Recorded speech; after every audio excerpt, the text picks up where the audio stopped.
Geralt left Kaer Morhen on the eve of the spring equinox, when winter still clung to the ravines of Cadwen, and hunger had begun driving monsters out of their dens.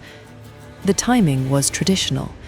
Creatures weakened by the cold became more aggressive after winter, while villages emptied their last storerooms and counted the cattle that had survived.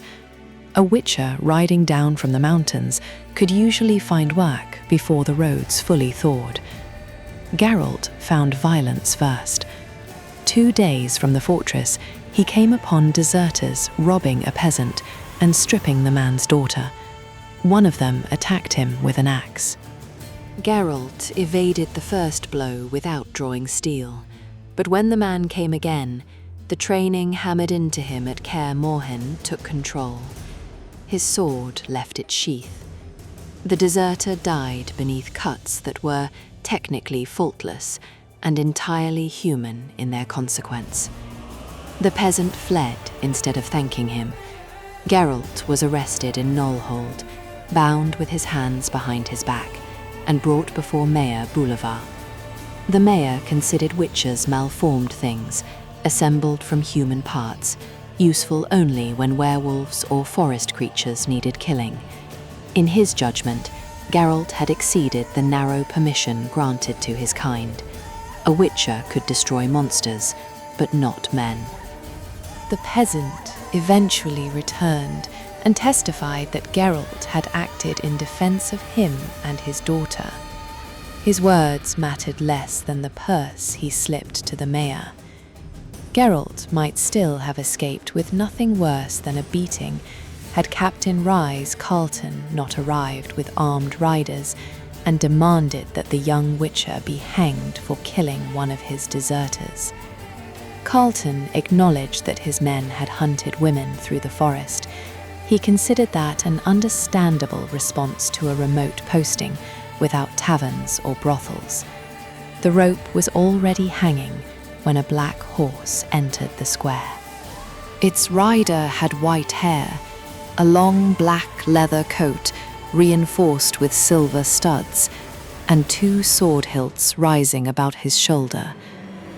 He was older than Geralt, heavier through the body, and visibly damaged in one leg. But neither the limp nor the years diminished the authority of his movements. His name was Preston Holt. Holt ordered Geralt released and his weapons returned. When one of Carlton's men spurred forward with a sword, the older witcher raised a gloved hand. The air howled. The rider flew from his saddle as though struck by an invisible ram and landed beneath the hooves of his companions. No one else volunteered. Holt took Geralt away from Neuhold and proposed that they travel together until the danger of pursuit had passed. He knew Geralt's name before hearing it. Word had reached him that an unusually gifted white-haired boy had survived the changes at Kaer Morhen and was preparing to take the path. His interest was not accidental, though Geralt would learn that much later. The first lesson came at an abandoned mine beneath a hill called Podkurek. Silver and lead had once been dug from its winding galleries, but water had made the deeper excavations unprofitable. The miners departed, leaving flooded shafts, collapsing corridors, and underground darkness to creatures called Zatrafse. They were small, social monsters, resembling dog-headed monkeys. Alone, they were contemptible. In a pack, they became fast, coordinated, and vicious, attacking with claws, teeth, stones, and whatever tools they could steal or imitate. Amateur diggers had returned to search the abandoned slopes for fragments of ore. They claimed a 5-year-old boy had been dragged into the mine 2 days earlier. Holt, whose damaged leg supposedly prevented him from descending, instructed Geralt to drink an elixir and enter through the shaft. The older witcher would make noise at another opening and draw the creatures away. Geralt climbed down alone. Water dripped from the walls. old chambers opened on either side of the passage, black remnants of veins stripped clean generations before. The medallion at his neck warned him that something moved below, but it did not warn him of the stone that came out of the darkness. It struck his head. More followed. The Zatraus rushed him from several tunnels at once, barking and howling. Some threw rocks, others leapt upon him, scratching, biting, and dragging at his arms. Geralt drew his sword, and immediately lost it when two creatures pinned him, and a third struck the weapon from his hand. The thief raised the sword triumphantly. Geralt seized a stone and hurled it into the creature's open jaws. Teeth broke. The Zatravas dropped the weapon, and Geralt caught it before it touched the ground. Two quick cuts opened the creatures nearest him. He stopped trying to defeat the entire pack and ran for the shaft, while stones struck his shoulders, skull, and back. One monster fastened its teeth above his greave and hung from his leg until he tore free. He reached the ladder beneath a hail of missiles, climbed into daylight, and collapsed. Preston Holt stood over him, eating roasted chicken. The older Witcher admitted that he had forgotten to make the promised disturbance. He also explained that the missing boy had already returned. The child had merely wandered away, while the diggers had blamed the creatures below because fear offered a better explanation than neglect. There would be no payment. Geralt understood that Holt had deliberately sent him into the mine as a test. He rose with difficulty, bandaged in several places, and angry enough to leave. Holt allowed him to saddle his horse and ride as far as a nearby crossroads. A flock of crows waited there. They covered the road, the stones, and the dead branches, lifting in a black storm when the witches approached. Holt called it the Crossroads of Crows and offered Geralt a choice. His own years on the path were ending. The damaged leg made certain contracts impossible, while age and accumulated wounds were closing the distance between him and the creature that would finally kill him. He needed someone younger. Geralt could work under his name, inherit his contacts, and use the network through which Holt received commissions.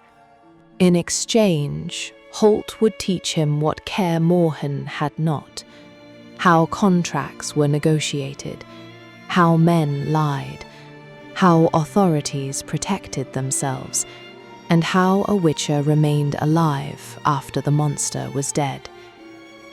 They would operate without parchment or formal oath, through voluntary cooperation and mutual trust. Geralt accepted.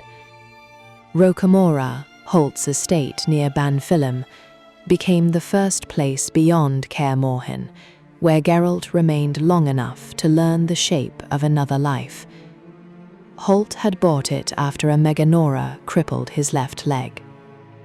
The old witcher's body carried the record of everything else that had failed to kill him. The bite of a Kikimora, the curved wounds of sickle-like claws, the punctures left by a viper, the tearing stroke of a griffin, and scars whose origins he did not explain. A serpent's head with exposed fangs marked his medallion. The wolf belonged to Geralt. Both had passed through Kaer Morhen, though not at the same time, and not under the same circumstances. Holt taught Geralt that drawing a sword against a human was often a confession of failure. A witcher's altered reactions, knowledge of anatomy, and hardened body offered quieter solutions. He showed Geralt where a blow could break the bridge of the nose, crush the larynx, rupture an artery, or stop a man without filling the street with blood. He also taught him to fight with greater precision. They trained with 3-sectioned oak staffs, repeating cuts and parries until Geralt's arms trembled. Holt remained astonishingly dangerous despite his limp. He possessed one sequence Geralt could not overcome. A mandritto followed by turning movements of the blade, a molinetto, and then a tramezzone delivered from an angle that seemed to leave no defense. Holt refused to teach him the secret. He had learned it from a disgraced witcher of the Cat School, a master swordsman expelled for being too violent even by the standards of his own order. Holt's only advice concerning any student who had inherited the technique was simple: use a crossbow from 10 paces or run. Before Geralt returned to the path, Holt gave him a soft black leather jacket reinforced with silver studs along the shoulders and sleeves. On Geralt, it fit as though made for him. Holt's agent, Timur Voronov, arranged contracts and payments. He also ensured that a young witcher did not destroy the value of his own profession by accepting whatever terrified peasants first offered. Geralt began working through Cadwyn's marches. Along the Great Road, he killed 2 leshies that had been taking workers from the forest. Elsewhere, he refused to hunt elves when a road overseer tried to describe sentient beings as monsters. He refused another contract against a bear that had destroyed beehives and killed hunters. The animal was enormous, but it remained an animal, not something born from curse or conjunction. Other work was less easily dismissed. In a poor settlement, an old herbalist had been burned as a witch after sickness, failed crops, and dead livestock were attributed to her. Her black cat escaped the fire. Later, people entering the forest were found torn open, and a survivor spoke of a black cat grown to monstrous size. The villagers believed the herbalist had returned through the animal. Geralt followed the tracks instead of the story. He prepared according to the rules of Kaer Morhen. The sword he carried was lighter and more precisely balanced than ordinary weapons, its narrow blade forged from meteoric steel. His potions rested in dark glass vials inside a fitted case, each stopper shaped so he could recognize it by touch in absolute darkness. He swallowed 2 elixirs, waited for his senses to sharpen, and entered the forest beneath a sunset the color of smoked flesh. What attacked him was not a cat. The creature was a Zorril, more lizard than mammal, with a low, flat head and bundles of fleshy tentacles that could be mistaken for ears. White fangs crowded its mouth. Its long tail served as a rudder, allowing it to twist through the air and redirect its leap before touching the ground. Only the season saved Geralt from the first attack. Dry remnants of the previous year's growth cracked beneath its claws. He threw himself aside as it passed, drew from his knees, and cut across the creature's head, taking skin and several tentacles rather than the skull. The Zorril landed, turned in the air, and came again. Geralt struck repeatedly before he finally stopped it. The violence required was uglier than training had suggested. When the creature ceased moving, he stood over it with blood on his blade and vomited. He had survived. The village had its proof. Yet the dead herbalist remained dead, and no contract could repair what fear had done before he arrived. His skill increased. In the marshes near Berentrode, he killed a Kikimora whose movements had stopped turf cutting and made an entire district afraid to leave the roads. That hunt was cleaner. Geralt began to believe he was finding the rhythm of the path. Then a monster came to him in daylight. Near a mill, washerwomen worked along the stream, while children shouted through the reeds. Fishermen dredged a pond for crayfish. The noise should have driven any ordinary creature away. Screams rose above it. A gigantic flightless bird charged along the embankment, striking people with its beak and kicking with clawed feet. It stood far taller than any ostrich. A rigid crest crowned its great head. Its throat was blue, and feathers rose behind it like an obscene decoration. Its massive beak could crush a skull, and spurs on its legs opened flesh to the bone. Geralt's horse reared at the creature's cry and threw him against the stones. The bird turned toward him, but a sign drove it back in a burst of feathers. It changed targets and pursued a fleeing restaurateur. Geralt ordered the man onto all fours. The terrified man obeyed. Geralt ran, planted one boot on his back, and used him as a step. The leap carried the Witcher high enough for a single cut to cross the bird's blue throat. Its head fell toward the pond. The body continued running before crashing among the rushes. The creature was an Aepyornis, a rare survivor from a world increasingly deprived of space for such things. A restaurateur named Ezra Metzgerkop bought the carcass, packed it in ice, and later served it to King Miodrag. The king enjoyed the meat enough to reward him with a title. Geralt received enough money to replace what had been taken from him while he fought. During the attack, a thief had stolen his horse and saddlebags. The local mayor refused to investigate. Instead, he directed Geralt to a horse breeder who tried to sell him an expensive stallion. Geralt chose a chestnut mare.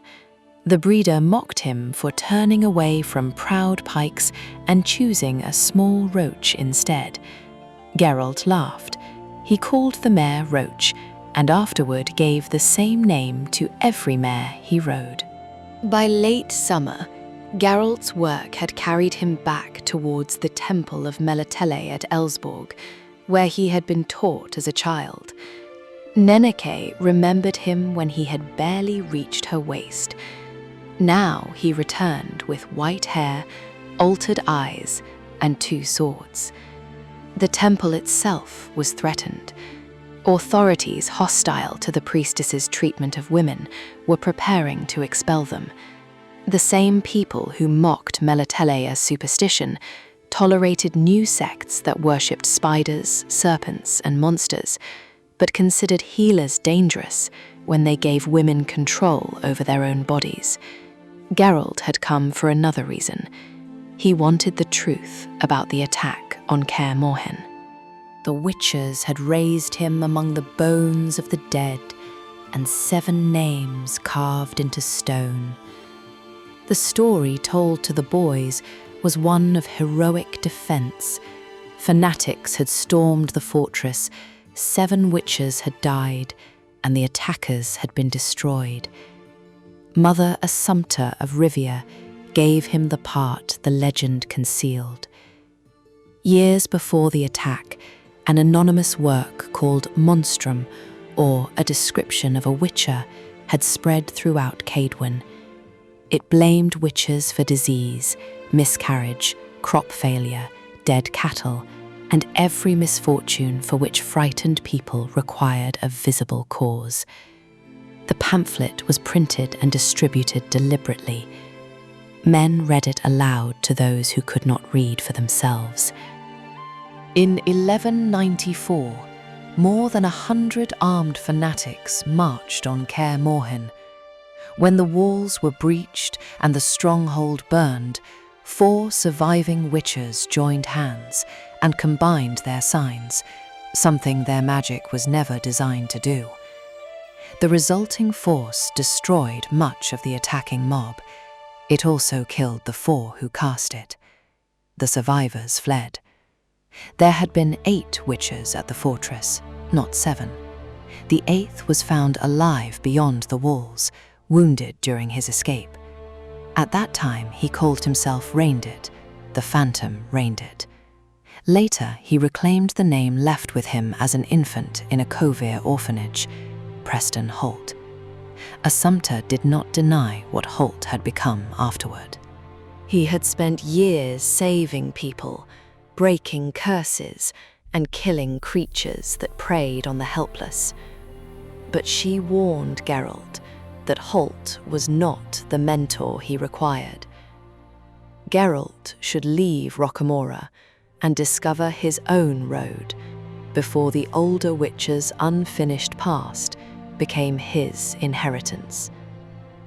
Geralt listened and continued working. The coal from Glass Mountain appeared on a sign at a crossroads. The town had closed itself behind shutters. A young woman already hung from the arm of a well crane, accused of witchcraft.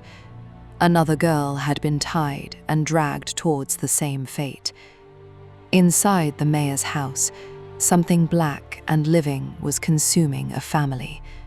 The youngest child was already dead, transformed into a rough black shape inside its cradle. The mayor sat rigid in a chair, while a substance resembling tar climbed from his feet towards his chest. It pulsed, extended tendrils, and reacted to movement. His wife and 2 surviving children carried the same spreading corruption. The black matter was a curse given physical form. Geralt used a trace on his dagger and an elixir that aided tracking. The magic led him to an abandoned dye house beside a stream. A woman waited inside. The mayor had killed her son by riding him down while drunk, then used money and threats to silence her. She had spent years searching for a way to answer him. When she finally acquired the necessary knowledge, rage outweighed caution. She cast the curse upon him without understanding that it would also consume his wife and children. Now she wanted to reverse it. Poisoning herself would not be enough. A simple beheading would not be enough. The force she had released was bound to her living heart, and only its complete destruction could break the spell. Geralt drew his sword. The woman asked for a swift death. What followed could not be swift. He drove the blade through her sternum, forced it through the heart, and destroyed what remained with the ritual movements the curse required. The woman died in the chair. In the mayor's house, the black growth retreated from the 2 older children and their parents. The youngest remained dead. The town council attributed the cure to a priest who had spent the day reciting prayers. Geralt was offered 5 marks for appearing, and nothing for the act that had broken the curse. He accepted because he needed food, then remembered the woman's eyes as his blade entered her chest, and discovered he was no longer hungry. News of Glass Mountain travelled farther than the truth. Signs appeared everywhere asking for a witcher to lift supposed curses. Geralt found senility mistaken for sorcery, disease called malediction, and impotence blamed on hostile neighbours. More than once, someone pretended to be possessed in the hope that Geralt would murder an inconvenient spouse or relative. The real curse waiting for him lay in Brunanburh. Royal Prefect Estevan Trillo da Cunha lured Geralt into an abandoned village by posting a false contract. The prefect wanted evidence against Preston Holt, whom he suspected of murdering 3 men connected to the assault on Kaer Morhen. Geralt refused to become an informer, even when threatened with prison and execution for the deserter at Neuhold and the woman at Glass Mountain. Before the arrest became official, riders in red and black arrived. Their commander was Elena Fiacra de Massol, a tall, fair-haired woman with almond-shaped green eyes, whose beauty possessed nothing soft or inviting. She wore a man's moose-hide coat, high boots, and a sword.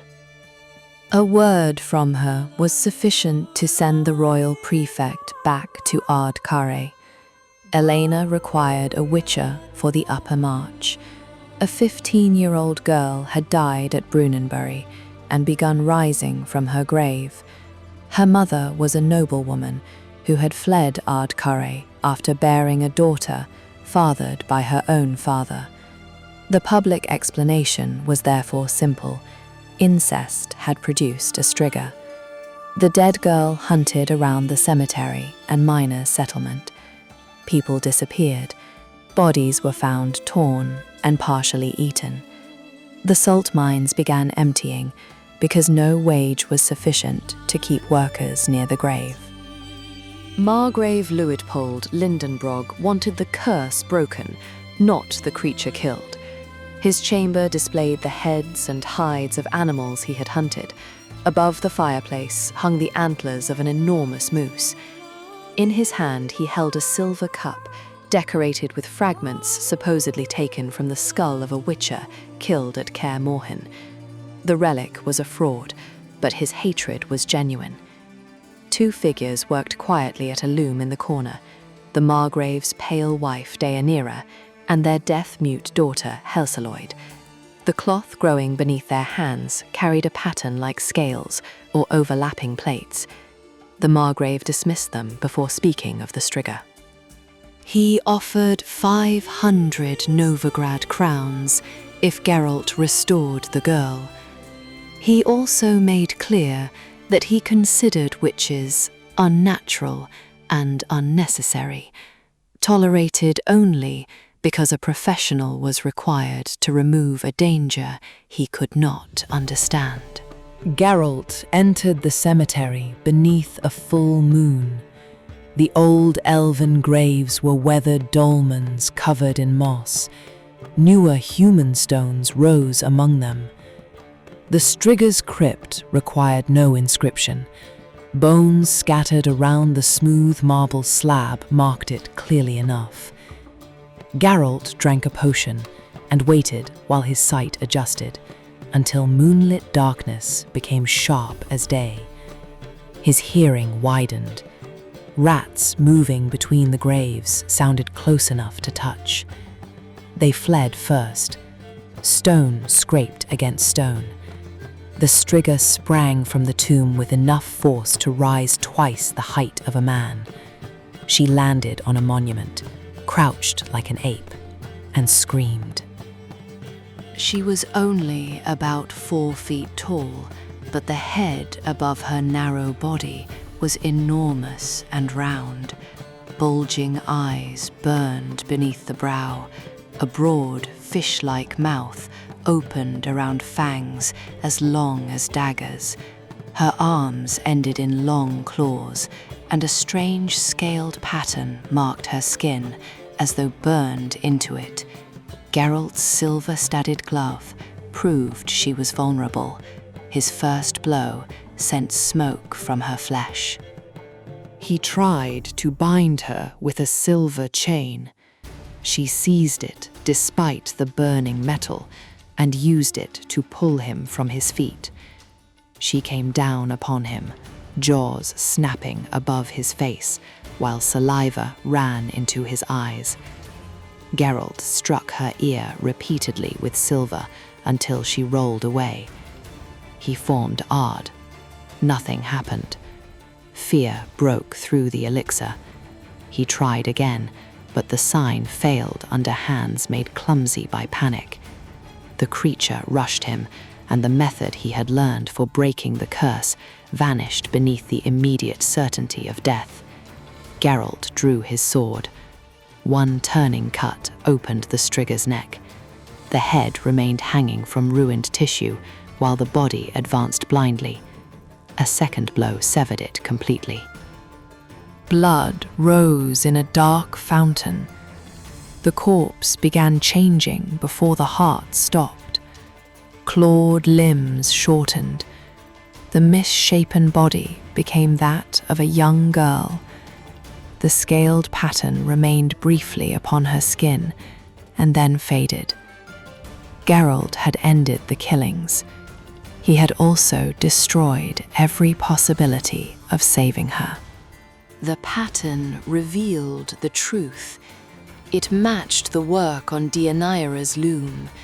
The Margrave had become obsessed with the dead girl while she still lived, and intended to cast out his wife and their disabled daughter so he could marry the 15-year-old.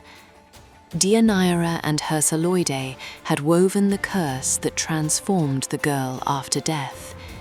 Elena already knew. She would not expose them. The official story would continue blaming incest, because no authority wished to explain that a powerful old man's desire had provoked his wife and daughter into creating a monster. The Margrave would not be paid with revenge, and Geralt would not be permitted to kill the women because of something they might do in the future. Elena made Geralt a hero before Lindenbrog could punish him. By sunrise, the miners and every family in Brunanburh knew the Witcher had ended the threat. They shouted his name, attempted to carry him through the streets, and celebrated the Margrave for having summoned him. Lindenbrog could not publicly destroy the man who had restored production to his mines. He simply refused to pay him. Geralt returned to Rocamora for the winter, carrying something heavier than the missing crowns. He told Holt that when the Striga attacked, his legs weakened, his throat closed, and his vision darkened. The elixir had not removed fear. His sign had failed. He had killed a girl who might have been restored because panic overcame method. He asked whether the mutations had failed in him. Holt offered no easy answer. During the long winter, he told Geralt what he knew about the beginning of witches. Sorcerers had first tried to create enhanced soldiers, bodies stronger, faster, and more obedient than natural men. One renegade took the knowledge north and redirected it towards protection from monsters. Laboratories were established at Mirabel, Bain Grud, and Kaer Morhen. Rival methods produced rival schools. The cost was concealed beneath necessity. Geralt's earliest memory of the fortress was a dormitory full of boys crying in the dark. As the trials continued, the room became quieter. Most beds emptied because their occupants died. Holt remembered the same silence. One child in 10 survived some series of experiments. Mutagens degraded. Mistakes multiplied. Bealm Grud produced the cats, whose altered minds made them unstable and violent. Other failures were destroyed before the world learned of them. By Geralt's generation, the process was ending. He was among the last children sent out from Kaer Morhen. Nature resisted mutation, Holt said. Geralt's fear, pity, and uncertainty might not be evidence of a failed Witcher. They might be the human body and mind attempting to reclaim what the changes had tried to remove. The winter passed in training. Holt still refused to teach the secret sequence learned from the cat. Geralt learned everything around it instead. Timing, arteries, distance, and how a swordsman exposed himself while believing he was attacking perfectly. When illness confined Holt to bed, Geralt explored his library. A copy of Monstrum fell from among the books. Inside it was a dedication to Otto Margulies, one of the men who had led the attack on Kaer Morhen. The inscription was accompanied by 3 small heraldic birds. Margulies had later been killed with a cleaver. Kari Nored had been hanged with his own clothing. Remek Chwalba had been beaten to death with a cobbler's hammer. Estevan d'Acunha believed Holt responsible. Geralt confronted him. Holt neither confessed nor denied it. Rocamora itself carried the elder speech meaning of vengeance. He mocked Geralt's appeal to law, by reminding him that the young witcher had killed a deserter at Neuhold and destroyed the heart of a woman at Glass Mountain without waiting for courts. Soon afterward, Holt ended their partnership and ordered Geralt away. The reason seemed obvious. He did not want a poor liar caught between him and Estevan's investigation. He also wanted Geralt beyond reach of whatever consequences his old revenge had begun to attract.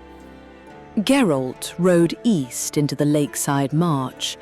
At the fortress of Thornhall on the island of Seavolk, he accepted what appeared to be a minor contract. Something small, muddy and frog-faced had been entering the kitchens at night. It croaked, fouled corners, scattered flour and stole food. The cooks also accused it of taking a silver spoon, though Geralt suspected a human thief. The creature was a water sprite, annoying but not dangerous. Another disturbance dominated the island. Young nobles had gathered there to hunt a hippocampus, hoping to imitate Ezra Metzgerkopf's success with the Aepyornis and win royal favor through an exotic meal.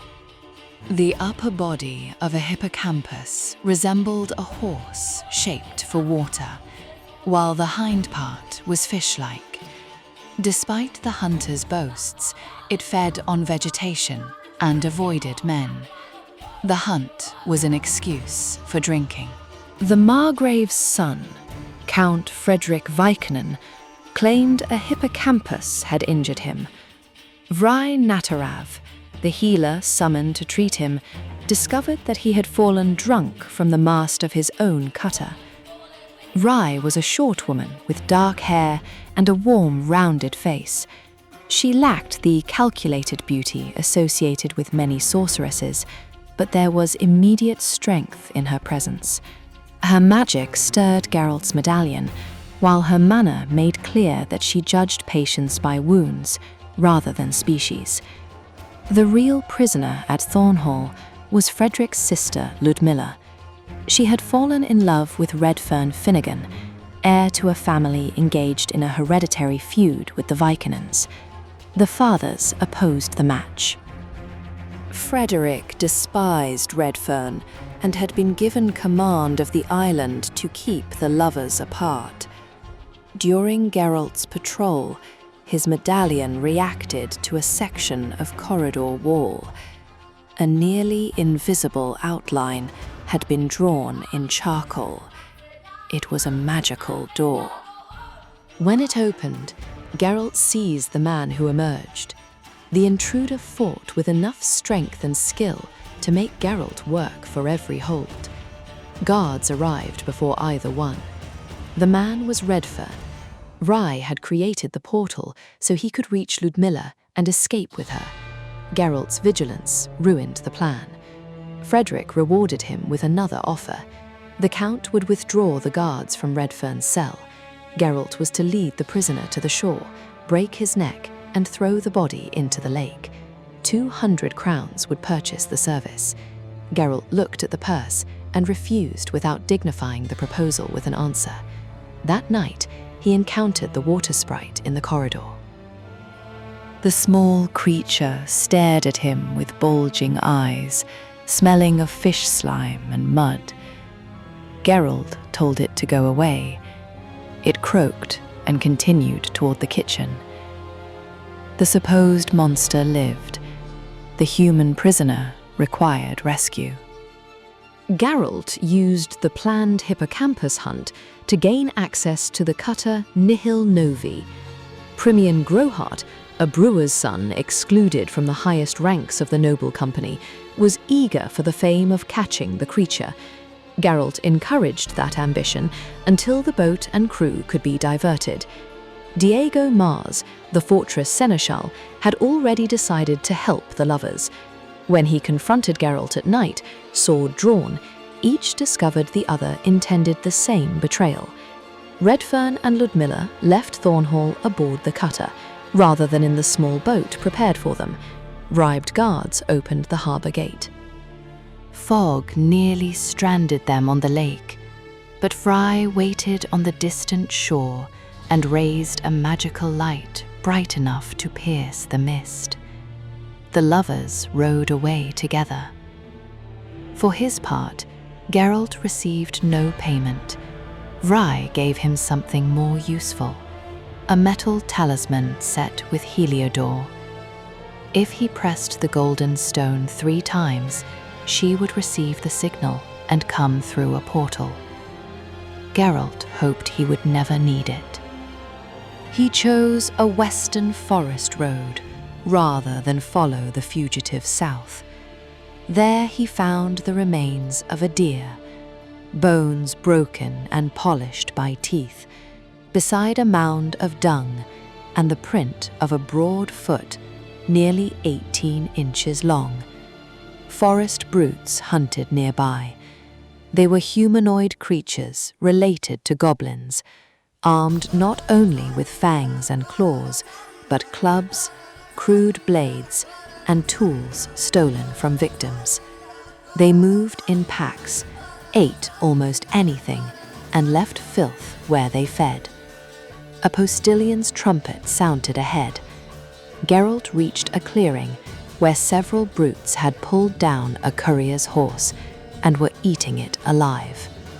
The young rider had climbed into an oak, still blowing the trumpet, while 2 monsters tried to reach him by standing on one another's shoulders. Geralt charged through the pack. He took the first head from horseback, jumped down, and met the others on foot. One came with a club, another with a rusted sword, and a third with a flattened piece of metal fixed to a pole. Geralt moved through them without the panic that had broken him before the Striga. He cut a throat, deflected the sword, opened a temple, and passed beneath the crude polearm before severing the wielder's neck. The surviving brute fled. Geralt's breathing remained steady. The postillion and station staff collected money to reward him. Geralt refused. He had not been hired. He had merely found someone facing death and intervened. They named him an honorary royal postillion and gave him a badge bearing the horn of the courier service. The distinction later allowed him to disappear among men who believed the male had to pass through war, monsters, and every failure of authority. Before that, a message drew him to an orchard estate called the Garden of Delights. Apple trees covered the valley in white and pink blossoms. Barrels and presses stood ready for the cider and spirit that would be produced after harvest. At a table sat Artamon of Asgath, Dean of the Academy of Magic at Ban Ard. He wore an embroidered purple doublet. Long dark hair, touched by grey, framed a severe face. His eyes shone like polished metal. 3 small martlets marked his coat of arms. Geralt recognized the birds from the dedication in Monstrum. Artamon spoke as though he had summoned Geralt for science. Mutation, he claimed, was a disease against which nature fought. The cats represented one result of corruption. Geralt represented another. Compassion, restraint, and empathy were returning in him despite the Witcher process. The sorcerer wanted to study that reversal. He invited Geralt to Ban Ard, promising money, immunity from Estevan da Cunha, and the possibility that knowledge taken from his blood and secretions might cure disease. Geralt left the meeting, apparently undecided. 3 armed riders arrived as he mounted. A freckled woman with a flaxen braid and cold green eyes led them. Her narrow face reminded him of the predatory lizards nesting in Kaer Morhen's walls. One companion had a crooked nose. The other was a swordsman named Beauregard Frick. Geralt rode away, then stopped among the apple trees. Danger had been present in Artamon's voice, manner, and invitation. He returned on foot, concealed himself behind the woodshed and listened. The velvety scholar disappeared. Artamon instructed the 3 riders to murder Preston Holt by replacing medicine with a poison that would produce prolonged agony. Afterward, they were to enter the temple of Melitele under false pretenses, stab Mother Assumpta and Nenike, and arrange for the remaining priestesses to drown during their migration across the Pontar. Geralt's proposed visit to Bernard was not intended for harmless study. Artamon had planned to vivisect him. Geralt repeated the blacksmith's wisdom to himself. Crimes belonged to officials and courts. A witcher's concern was the sword and monsters. Then he remembered Holt, Nanake, Assumpta, and the women who would die while the law assembled documents. He drank an elixir and waited until Artamon's killers departed. The wizard reached for his wand when Geralt entered. He was quick. The altered witcher was quicker. Geralt drove one fist into the larynx, crushing the airway before Artamon could speak a spell. When the wizard collapsed, choking, Geralt struck beneath the ear with the precise technique Holt had taught him. The blow ruptured what lay within the neck. Artamon died among the apple trees. Geralt disappeared south and spent 3 months escorting royal post through the lower march, hidden by the solidarity of postilions and dwarven bankers. Preston Holt did not hide. He surrendered to the authorities and confessed to killing Margulies, Nured, and Chwalba. He also confessed to murdering Artamon, describing the exact blows that had ended the wizard's life. By the time Geralt learned of the arrest and reached Sturafors, Holt had already been convicted. Geralt told Estevan da Cunha the truth. He had killed Artamon. He explained the attack upon the larynx and the final strike beneath the ear. The prefect was unmoved. Holt had given the same account, and the autopsy supported it. Geralt's confession could therefore be dismissed as a young apprentice attempting to save his master. The state required one witch's death. The academy at Bernard preferred a renowned master to an unknown youth. Law had already begun turning, and no one controlling it wished to admit that the wrong man stood inside its gears. Geralt was permitted a final meeting. Holt had been beaten, according to prison custom. His face was pale, one eye surrounded by a yellowing bruise, his white hair hanging uncombed over hollow cheeks. He treated the coming execution with the same dry contempt he used for bad food and unpaid contracts. Geralt said he had come to save him. Holt answered that he had surrendered to save Geralt first. There was no time left to argue. Holt told him that his swords and serpent medallion were with Timur Voronov and should eventually be returned to Kaer Morhen. Then Geralt watched the execution.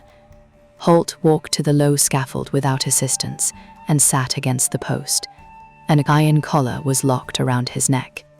Before the executioner turned the screw, Holt looked toward the gathered witnesses and said only that he regretted it. Among those witnesses stood sorcerers from Bernard and the ancient widowed Marchioness Servia Herrada Graffiacani, Artamon's lover of more than 60 years. She laughed when Holt's neck broke. Beside her stood the man with the crooked nose, Sibor Ponti. Estevan ordered Geralt to leave Cadwyn forever. Then, in a final act that revealed more mercy than his office allowed, he explained that Holt's body would be left unattended at the prison gate before the sorcerers arrived to claim it for dissection. Geralt took the cart. He buried Preston Holt beneath a spreading yew beside a shallow marsh. There was no medallion, no carved name, and no monument. Geralt covered the grave with stones and remained there until the light began to fail. The road beside the grave led south, away from Cadwyn.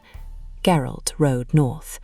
He knew that Artamon's 3 killers were still moving toward the Temple of Melatale.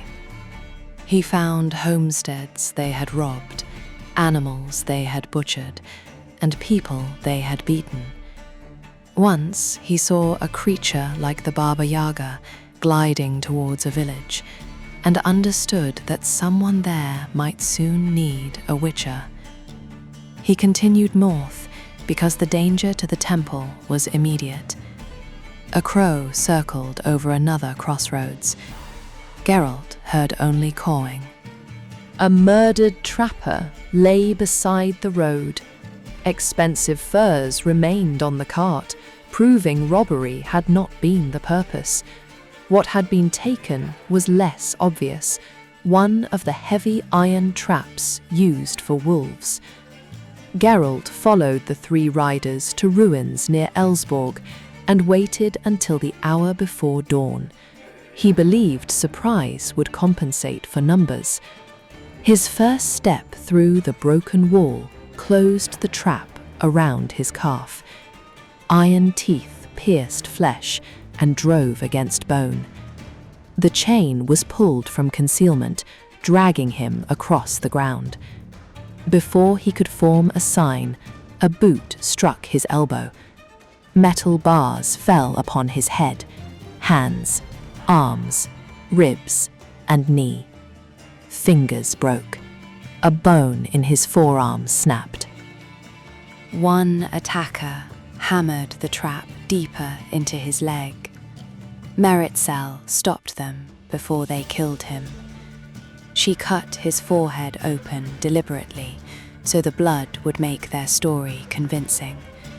They tore the wolf medallion from his neck, tied him to a pack animal, and carried him to the temple gate. Their plan was to enter as rescuers, bringing a mortally wounded witcher. Once the priestesses opened the gate, Meritxell and Sibor would murder Neneke and Assumpta. The others would be killed afterward. Geralt could not speak. A rope around his throat tightened whenever he tried.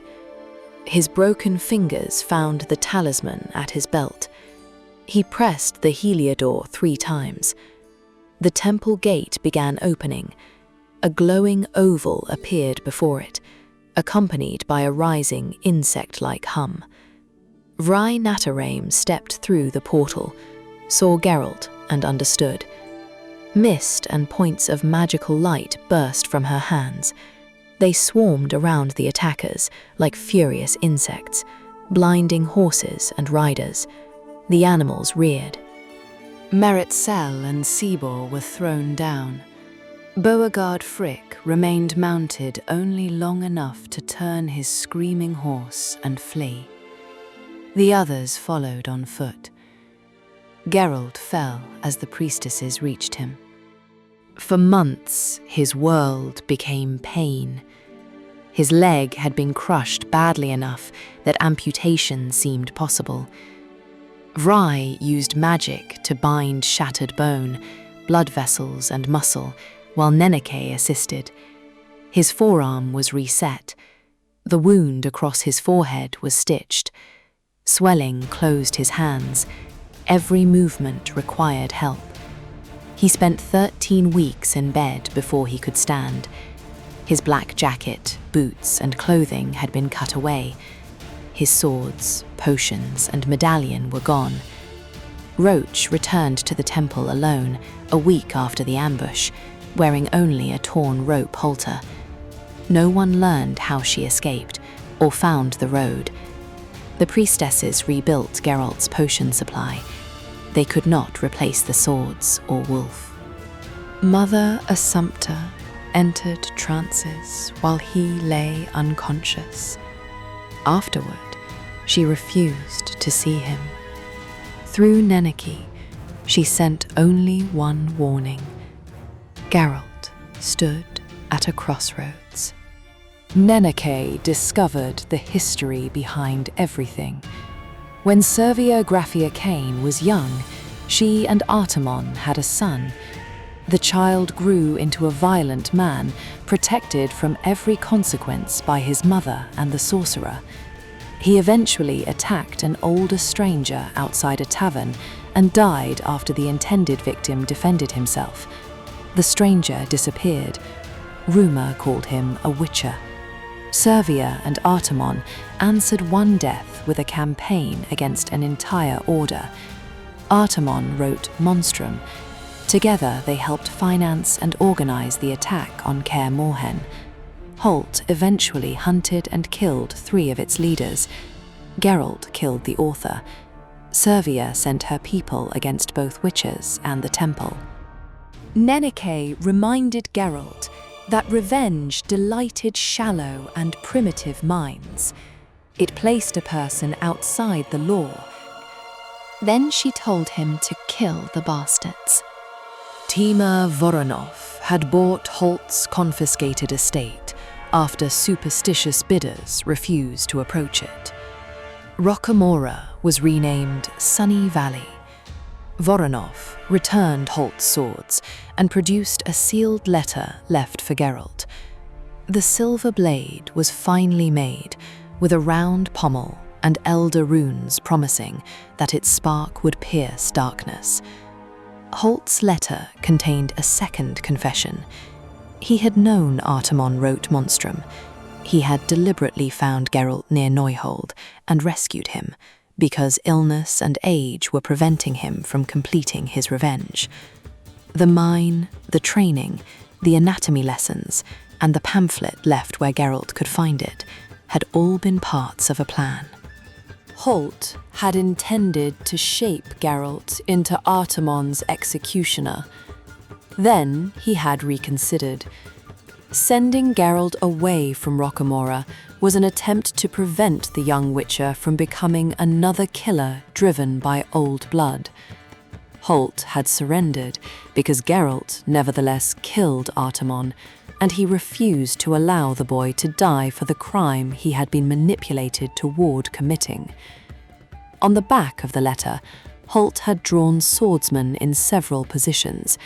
The figures contained the secret of the cat's sequence. Geralt carried the drawings with him. Before leaving Cadwyn, he entered the Graphia Cane Palace at night. The Marchena slept beside a stand covered in jewels. In the place of honor hung Geralt's stolen wolf medallion. She woke with its fanged face held before her eyes. Behind it stood the white-haired witcher she believed her servants had tortured to death. The potion had widened his pupils into black vertical slits. Geralt did not touch her. He reclaimed the medallion and disappeared. The Marchioness decided he had fled from her power. Then fear closed her throat and chest. She died in the bed she had soiled, still believing revenge belonged to her. Merit Sel, Sibor Ponti, and Beauregard Frick had already scattered across the kingdoms. Geralt searched the taverns where hired guards waited for employment. He travelled through Cadwyn, Aden, and Redania under borrowed names, sitting among deserters, murderers, and caravan swords, while listening for familiar descriptions. In the river port of Piana, Sibor Ponti finally entered one of those taverns and offered work. Geralt followed him to the stable. Ponti recognized him and attacked with a pitchfork. The weapon was too heavy and slow to threaten a witcher who could move freely. Geralt avoided the thrusts until he grew tired of the spectacle, took the shaft from Ponti and struck the crooked nose hard enough to straighten it badly. He wanted the locations of Merit Sel and Frick. Ponti refused. Geralt looped a rope around his neck, inserted a stake, and twisted. Under increasing pressure, Ponti revealed that Frick had found employment protecting an important party in Oxenford. Meritxell intended to reach the sea and disappear overseas. Geralt remembered the metal bars falling on his broken fingers and the trap being hammered against bone. He continued turning the stake until Sibor Ponti stopped moving. Bodegard Frick found Geralt in Oxenfurt. The hired swordsman had allowed grey hair to grow into an untidy halo around his head. He knew why the Witcher had come and proposed that they settle the matter beyond the reach of the city guard. Before drawing, Frick asked Geralt to spare Meritxell. They had been lovers. In exchange, he offered to let Geralt live. Geralt refused. Frick attacked without warning. The first cut nearly reached Geralt's head. Steel met steel, and the swordsman stepped into a turning sequence Geralt recognized immediately: the mandripo, the molinetto, and the movement leading into the fatal tramasone. Holt's secret. Frick had learned from the same cat or one of his students. For months, Geralt had believed the technique possessed no defense. Then Holt's drawings showed him what could be done. The defender could not remain at the expected distance. As Frick began the final movement, Geralt drove forward instead of retreating. He entered so close that their bodies collided, and the sword blade lost its useful arc. Without room for a cut, Geralt struck with the crossguard. The steel entered Frick's eye, broke the thin bones behind it, and reached the brain. Frick died before he hit the ground. Geralt recovered the stolen sword and continued toward the coast. He sensed the sea before he saw it. The air carried a smell unlike forest, river, marsh, or mountain. Beyond the last hills, a blue line stretched beneath the sky, so wide that at first he mistook it for the sky itself. This was the ocean he had spoken of since childhood. He did not ride toward it immediately. A smuggler's house stood beside the road. A grey horse waited outside. Meritxell emerged, saw the Witcher, and ran for the saddle. The startled animal dragged her through the dirt before she released the stirrup. She rose screaming, while Geralt approached without haste. There was nowhere left for her to go, except the sea. Then a crow called from the edge of the forest.